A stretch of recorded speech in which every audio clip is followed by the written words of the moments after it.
ओम नमः शिवाय। जब कोई दूसरा गुस्सा करता है, गालियाँ बकता है, तो यह सब गलत लगता है। हम उसकी आलोचना करने लगते हैं, हम उसको पागल कहने लगते हैं और भी ना जाने हम उसके बारे में क्या क्या बोलने लगते हैं कि वह पागल है, उसको दिमाग नहीं है, उसमें बुद्धि नहीं है, बहुत कुछ हम बोलते हैं। लेकिन जब कभी हम गुस्सा होते हैं, हम किसी पे गुस्सा होते हैं, हम किसी को गाली बकते हैं, तो हमसे जब कोई बाद में पूछता है कि तुम गुस्सा क्यों हुए थे, तो आप अपने गुस्से को एकदम सही ठहरा देते हो कि मैं इस वजह से गुस्सा हुआ, मुझे गुस्सा होना ज़रूरी था, या जो भी था। आप अपने काम के लिए, अपने कृत्य के लिए सदा ही कुछ ना कुछ ठीक ढंग खोज ही लेते हो, उसे तो तुम तर्क सम्मत बना ही लेते हो। और जब यही काम कोई दूसरा करता है तो वह तर्क जो है फिर उसके ऊपर लागू नहीं करते, फिर उसकी बात को आप सही नहीं ठहराते। अगर कोई व्यक्ति गुस्सा करता है तो कहने लगते हो कि वो उसका गुस्सा बेकार है, वो तो पागल है, ये वो खराब इंसान है, या वो कुछ या कुछ भी हो। लेकिन तुम गुस्सा करते हो तो फिर वो बात लागू नहीं होती, फिर कहते हो कि गुस्सा करना ज़रूरी था, अगर मैं क्रोध ना करता तो दूसरा बर्बाद हो जाता, किसी बुरी आदत का शिकार हो जाता, इसलिए उसे दंड देना ज़रूरी था, यह उसके भले के लिए ही मैंने उस पर गुस्सा किया था। लेकिन जब कोई दूसरा गुस्सा करता है तो वह तर्क उस पर लागू नहीं करते, दूसरे को तो तुम पागल बताने लग जाते हो, दुष्ट बताने लग जाते हो। ऐसे ही स्वयं तुम लड़कियों को छेड़ते हो, आशिकीबाजी करते हो, तो वो सब ठीक है, वह प्यार कहलाता है आपका कि मैं उस लड़की से प्यार करता हूँ। लेकिन वहीं कहीं दूसरा व्यक्ति किसी लड़की से प्यार करता है तो हम उसको आशिकी गिरी कहने लगते हैं और उसको बोलते हैं अबे द्रा, तेरी आशिकी गिरी उतारूँ मैं, तू ज़्यादा आशिक बन रहा है। और जब हम किसी लड़की से बातें करते हैं, प्यार करते हैं, तो वो प्यार कहलाता है। और दूसरा अगर कोई प्यार करे तो हम उसे आशिकी गिरी कहते हैं। तो ये क्या करते हैं हम जो तर्क अपने ऊपर लागू करते हैं, क्या वही तर्क हम दूसरों के ऊपर लागू नहीं कर सकते? अगर बाप दारू पीता है तो ठीक है, बाप दारू पी रहा है, घर के अंदर बैठ के बोतल खोल के पैक पे पैक मार रहा है, तो वह ठीक है। लेकिन वहीं जब उसका बेटा दारू पीता है तो वह गलत कर रहा है, वह बेकार कर रहा है, उसकी अभी उम्र ही क्या है। तो एक बात बताइए, वह गलत क्या कर रहा है? वह सब कुछ आपको देखकर ही सीख रहा है। अगर आप ही ये काम ना करो तो मुझे नहीं लगता कि आपका बेटा भी वह काम करेगा, और अगर करेगा भी तो आप उसको समझा सकते हो, क्योंकि आप उस समय समझाने के पात्र हो, क्योंकि आप स्वयं उस काम को नहीं करते, इसलिए आप दूसरों को समझा सकते हो कि भैया ये काम मत कर, ये काम जो होता है गलत होता है। लेकिन आप किस मुंह से समझाते हो, किस मुंह से बोल रहे हो आप कि वह दारू पी के गलत काम कर रहा है? क्योंकि आप भी तो दारू पीते हो, तो इसका मतलब आप अच्छा काम कर रहे हो, दारू पी के आप भी तो गलत काम कर रहे हो। तो स्वयं पहले आप एक चीज़ देखो कि जो तर्क हम अपने ऊपर लागू कर देते हैं, हम कहते हैं कि अरे थकावट थी, काम सारे दिन काम करता हूँ इसलिए शाम को एक पौवा लगा लेता हूँ तो नींद अच्छी आ जाती है, अरे मेरे बदन में दर्द हो रहा है, ये वो, मेरी तबीयत ख़राब है, अरे मीट बनता है घर में तो मैं दारू के बगैर नहीं खाता। अरे ये सब तर्क तुमने अपने लिए लागू कर दिए कि आपको दारू पीना ज़रूरी था, तो क्या दूसरा व्यक्ति के ऊपर वही तर्क लागू नहीं हो सकते क्या? हम ऐसा क्यों करते हैं कि हम अपने लिए कुछ और तर्क रखते हैं और हमेशा दूसरों के लिए कुछ और तर्क रखते हैं? ऐसा करना क्या ठीक है? तुम अपवाद नहीं हो, क्योंकि प्रत्येक व्यक्ति सोचता है कि मैं अपवाद हूँ। अगर तुम सोचते हो कि मैं अपवाद हूँ तो भली भांति जान लो कि ऐसे ही हर सामान्य मन सोचता है। यह जानना कि मैं सामान्य हूँ, जगत में मैं सबसे असामान्य घटना है। हर व्यक्ति कहता है कि अरे मुझे दर्द हो रहा है, जितना दर्द मुझे हुआ है किसी को भी नहीं हुआ होगा। अरे भैया, अगर वही चोट सामने वाले को कहीं लग जाए तो वह भी यही बात बोलेगा कि जितना दर्द मुझे हो रहा है अगर तुम्हें कभी नहीं हुआ होगा ज़िंदगी में, या जितना कष्ट मैंने अपनी ज़िंदगी में उठाया है उतना कष्ट किसी ने अपनी ज़िंदगी में नहीं उठाया होगा। यह बात हर व्यक्ति बोल रहा है, अपने मुंह से हर व्यक्ति यही बात बोलता है कि जितना मैंने कष्ट उठाया उतना मेरे बराबरी का कोई नहीं कर सकता।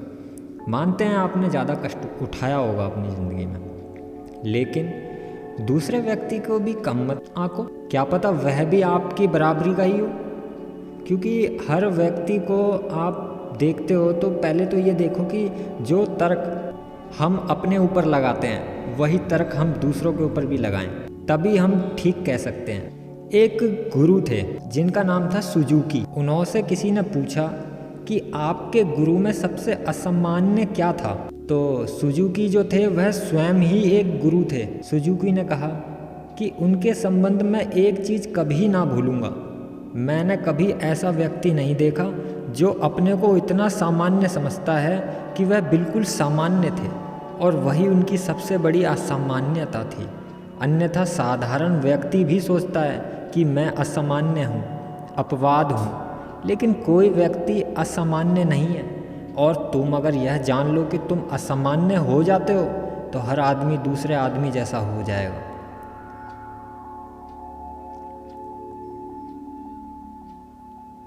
लेकिन कोई व्यक्ति भी किसी से अलग नहीं है। और अगर तुम यह जान लो कि कोई भी किसी से अलग नहीं है, हर आदमी दूसरे आदमी जैसा है, जो वासनाएं तुम्हारे भीतर चक्कर लगा रही है वही दूसरों के भी अंदर घूम रही है। लेकिन तुम अपनी काम वासना को प्रेम कहते हो, और अगर कोई दूसरा प्रेम करता है तो उसको कहते हो ये काम वासना है। तो तुम खुद जो भी करते हो उसका बचाव तो तुम कर ही लेते हो, और उसको तो तुम शुभ काम बना ही देते हो। इसलिए कहता हूँ, और वही काम जब दूसरे करते हैं तो फिर वह नहीं रहते, वह शुभ नहीं रहता, वह बहुत ही अशुभ काम हो जाता है। और यह बात एक व्यक्ति तक सीमित नहीं है, जाति और राष्ट्र भी यही करते हैं। अगर भारत अपने सेना बढ़ाता है तो वह सुरक्षा का प्रयत्न है, और जब चीन अपनी सेना बढ़ाता है तो वह आक्रमण की तैयारी कर रहा है। दुनिया की हर सरकार अपने सैन्य संस्थानों को सुरक्षा संस्थान कहती है, तो फिर आक्रमण कौन करता है? जब सभी सुरक्षा में लगे हुए हैं तो आक्रमण कर कौन रहा है? अगर तुम इतिहास देखोगे तो तुम्हें कोई आक्रामक नहीं दिखाई देगा। हाँ, लेकिन एक बात जरूर है, जो हार जाते हैं वह आक्रामक करार दे दिए जाते हैं। वह पराजित लोग सदा आक्रामक माने गए हैं। जो हार जाता है उसको आक्रामक बना ही दिया जाता है, क्योंकि वे इतिहास नहीं लिख सकते अब, क्योंकि वे हार चुके हैं। इतिहास तो विजेता लिखता है। अगर हिटलर विजय हो जाता तो इतिहास कुछ दूसरा ही होता, तब वह आक्रामक नहीं होता, तब वह संसार का रक्षक माना जाता। तब चर्चिल, रूजवेल्ट और उनके मित्रगण आक्रामक माने जाते, और कहा जाता कि उन्हें मारना और मिटा डालना अच्छा था, और ये अच्छा ही हुआ। लेकिन क्योंकि हिटलर हार गया, वह आक्रामक हो गया। तो ना सिर्फ व्यक्ति बल्कि जाति और राष्ट्र भी वही पेश करते हैं, अपने को औरों से अलग बताते हैं, और कोई भी अलग नहीं है। धार्मिक चित्त वह है जो जानता है कि प्रत्येक व्यक्ति एक जैसा है। इसलिए तुम जो तर्क अपने लिए खोज लेते हो वही दूसरों के लिए भी उपयोग करो, और अगर तुम दूसरों को आलोचना करते हो तो उसी आलोचना को अपने ऊपर भी लागू कर दो। दोहरे मापदंड मत गढ़ो। एक मापदंड रखने से तुम पूरी तरह रूपांतरित हो जाओगे। एक मापदंड तुम्हें ईमानदार बनाएगा, और पहली दफ़ा तुम देखोगे कि सत्य को सीधा सीधा देखा जा सकता है, वह है मौजूद। विषय और वासना जैसे दूसरों में है वैसे ही मुझ में है। इस भांति स्वीकार करके उन्हें रूपांतरित होने दो। तुम उन्हें स्वीकार कर लो और वे रूपांतरित हो जाएंगी। लेकिन हम क्या कर रहे हैं? हम स्वीकार करते हैं कि विषय वासना दूसरों में है, सिर्फ दूसरों में है। जो गलत है वह दूसरों में ही है, और जो सही है वह तुम में है। जो जो चीज़ें अच्छी हैं वह तुम में है। तब तुम रूपांतरित कैसे होंगे? तुम तो रूपांतरित पहले से ही हो रूपांतरित।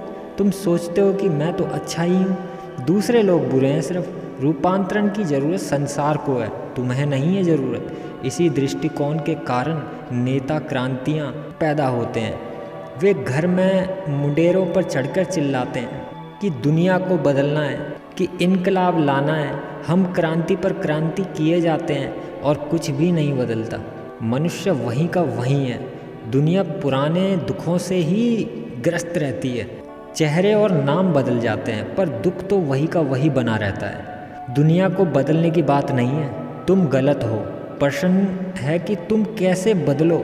धार्मिक प्रश्न यह है कि मैं कैसे बदलूं। दूसरों को बदलने की बात तो राजनीति कहलाती है।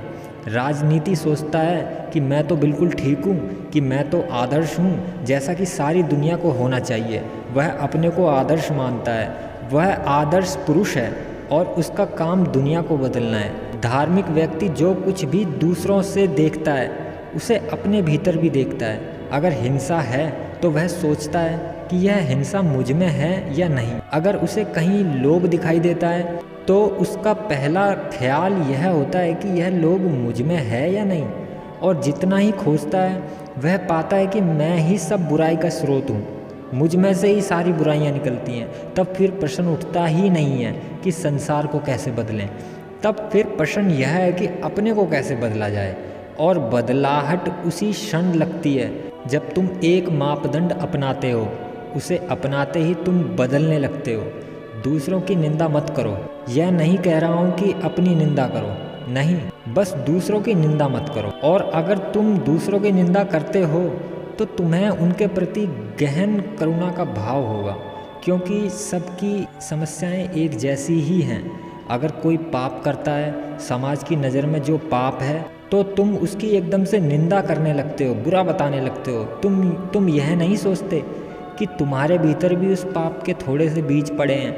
अगर कोई हत्या करता है तो तुम उसकी एकदम से निंदा करने लगते हो, बुरा बोलने लगते हो। लेकिन क्या तुमने कभी किसी की हत्या करने का कभी सोचा ही नहीं है मन के अंदर? क्या उसका बीज, उसकी संभावना तुम्हारे अंदर भीतर कहीं छुपी हुई नहीं है क्या? जिस आदमी ने हत्या की है वह एक क्षण पूर्व हत्यारा नहीं था। वह हत्या करने से सोचने से पहले वह हत्यारा नहीं था, लेकिन उसका बीज उसमें था। वह बीज तुम में भी है। एक पल बाद कौन जानता है कि तुम भी हत्यारे हो सकते हो। उसकी निंदा मत करो, बल्कि स्वीकार करो जब तुम्हें उसके प्रति गहन करुणा होगी, क्योंकि उसने जो कुछ किया है वह कोई भी कर सकता है, हर प्रत्येक व्यक्ति कर सकता है और तुम भी कर सकते हो। निंदा से मुक्त चित्त ही करुणा होती है।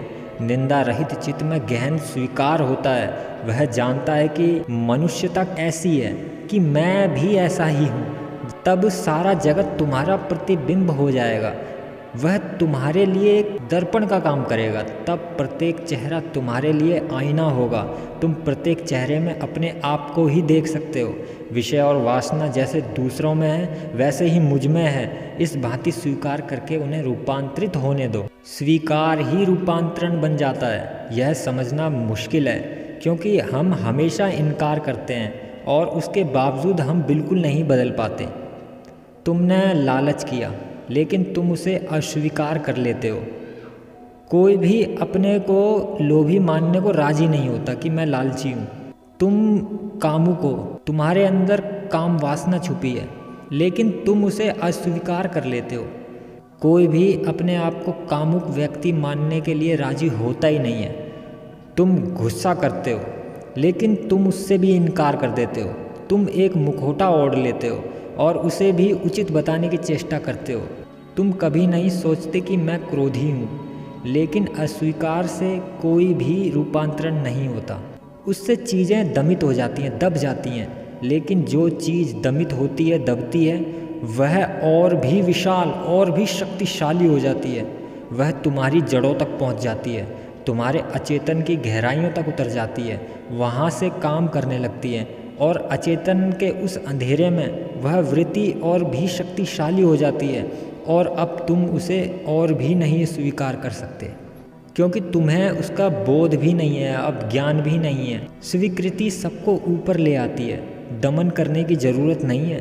तुम जानते हो कि मैं लालची हूँ, तुम जानते हो कि मैं गुस्सैल हूँ, तुम जानते हो कि मैं एक सेक्सी इंसान हूँ। तुम उन वृत्तियों को बिना किसी निंदा के स्वीकार कर लो। उन्हें दमित मत करो, उन्हें दबाओ मत। वे वृत्तियाँ मन की सतह पर आ जाती हैं और वहाँ से उन्हें बहुत आसानी से विसर्जित किया जा सकता है, मिटाया जा सकता है। गहरे अचेतन में उनका विसर्जन बहुत ही मुश्किल हो जाता है, लगभग संभव सा ही नहीं हो पाता है। और जब वे सतह पर होती हैं, एकदम ऊपर होती हैं, तो तुम्हें उनके प्रति एकदम होश आ जाता है, होश पूर्ण हो जाते हो आप। जब वे अचेतन में होती हैं, गहरे में होती हैं, तो तुम उनके प्रति बेहोश बने रहते हो, उनका तुम्हें कुछ भी ध्यान नहीं होता। और उस रोग से मुक्ति तो तुम्हें एकदम संभव ही नहीं होती है। जिसके प्रति तुम होशपूर्ण हो, जिसके प्रति तुम बेहोश हो, उस रोग से मुक्ति नहीं हो सकती। प्रत्येक चीज़ को सतह पर लेके आओ, अपनी मनुष्यता को स्वीकार करो, अपनी पशुता को स्वीकार करो, जो भी है उसे बिना किसी निंदा के स्वीकार करो। लालची हूँ मैं, हाँ हूँ, उसे अलोभ में मत बदलने की कोशिश करो, तुम उसे नहीं बदल सकते हो। और अगर तुम उसे बदलने की कोशिश भी करोगे तो तुम उसका दमन करोगे, सिर्फ उसको दबाओगे। तुम्हारा अलोभ और कुछ नहीं, केवल दूसरे ढंग का एक लालच है। अगर तुम लोभ को बदलने की कोशिश करोगे तो क्या करोगे? लोभी मन अलोभ के आदर्श के प्रति तब भी आकर्षित होता है जब उसका कोई और लोभ उसके साधने वाला हो। अगर कोई कहता है कि यदि तुम अपने सारे धन का त्याग कर दो तो तुम्हें परमात्मा के राज्य में प्रवेश मिल जाएगा, तो तुम सदा त्याग करने को भी भीतर तैयार हो जाओगे ना। अब एक नया लालच संभव हो गया, यह सौदा हो गया। अब एक तो लोभ को अलोभ नहीं बनाना है, लोभ का अतिक्रमण करना है। तुम उसे बदल नहीं सकते तो लोभ को अलोभ मत बनाओ। तुम एक चीज़ को दूसरी चीज़ में बदल नहीं सकते, केवल सिर्फ सजग हो सकते हो, जागरूक हो सकते हो। तुम सिर्फ स्वीकार कर सकते हो। लोभ को लोभ ही रहने दो, उसको लोभ की तरह ही स्वीकार करो। स्वीकार का यह अर्थ नहीं है कि उसे रूपांतरित करने की ज़रूरत नहीं है। स्वीकार का इतना ही अर्थ है कि तुम तथ्य को, स्वाभाविक तथ्य को स्वीकार करते हो, जैसा वह है वैसे ही स्वीकार करते हो। तब जीवन में यह जानकर गति करो कि लोभ है। तुम जो भी करो यह याद रखकर करो कि लोभ है। यह बोध तुम्हें रूपांतरित कर देगा, यह रूपांतरित करता है, क्योंकि बोधपूर्ण तुम लोभी नहीं हो सकते, बोधपूर्वक तुम क्रोधी नहीं हो सकते। क्रोध के लिए, लोभ के लिए, हिंसा के लिए मूर्छा बुनियादी शर्त है। यह वैसा ही है जैसे तुम जानबूझकर जहर नहीं खा सकते, जानबूझकर तुम अपना हाथ आग में नहीं डाल सकते। अनजाने ही ऐसा काम हो सकता है। अगर तुम्हें नहीं पता कि आग क्या है तो ही तुम उसमें हाथ डाल सकते हो। यदि जानते हो, अगर तुम्हें पता है कि आग क्या है तो उसमें हाथ नहीं डालोगे। जैसे जैसे तुम्हारा ज्ञान, तुम्हारा बोध, वैसे वैसे लोभ तुम्हारे लिए आग बन जाएगा, क्रोध जहर बन जाएगा। तब वे बस असंभव हो जाते हैं, और दमन ना हो तो वे सदा के लिए विसर्जित हो जाते हैं। और जब लोभ अलोभ के आदर्श के बिना विसर्जित हो जाता है तो उसका अपना ही सौंदर्य है, अपनी ही खूबसूरती है। जब हिंसा अहिंसा के आदर्श के बिना विसर्जित हो जाती है तो उसका अपना ही एक खूबसूरती है। अन्यथा जो भी व्यक्ति आदर्श के अनुसार अहिंसक बनता है वह गहरे में हिंसक, अति हिंसक बना रहता है। वह हिंसा उसमें छिपी रहती है और तुम्हें उसकी झलक उसकी अहिंसा में भी मिल सकती है। वह अपनी अहिंसा को अपने पर और दूसरे पर बहुत हिंसक ढंग से थोपेगा, उसकी हिंसा सूक्ष्म ढंग ले लेगी। तो ये बात ध्यान रखनी है कि किसी भी चीज़ को कभी भी दबाना नहीं है। अगर कोई भी विषय, वासना, कुछ भी है आती है तो उसको स्वीकार करो, उसको दबाना नहीं है। और जैसे जैसे आप अंदर से रूपांतरित होते चले जाओगे तो शिवजी कहते हैं कि आप आत्मोपलब्ध हो जाओगे, आप स्वयं आत्मज्ञानी हो जाओगे। फिर आपको किसी चीज़ की ज़रूरत ना रही। अब आपको सत्य एकदम ऐसा दिखाई देगा, दर्पण हो जाएगा, पूरी दुनिया एक दर्पण की तरह हो जाएगी आपके लिए।